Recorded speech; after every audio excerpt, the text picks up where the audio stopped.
Hello everyone, welcome back to my channel. After a long gap, I drew this mandala art recently. Isn't it beautiful?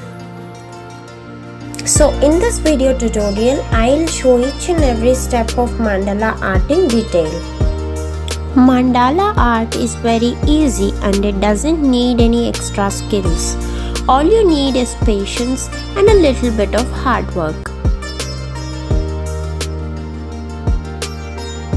Mandala means circle. Mandala art is a traditional art and it is considered as a spiritual art in many religions including Hinduism and Buddhism.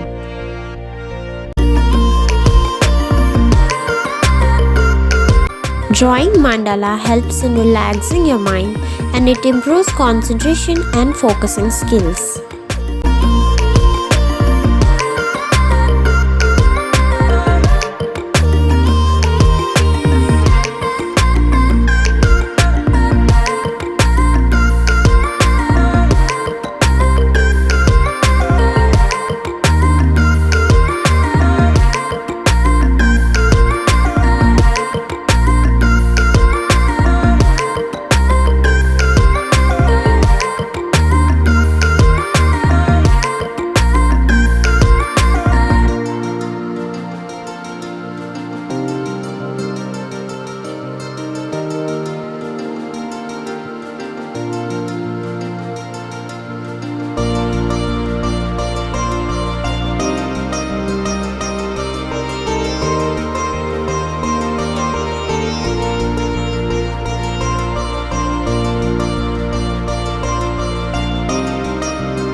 This is the final look of my mandala art. You can improve different designs or you can draw it in different ways. Thank you so much for watching this video. Do like, share and subscribe.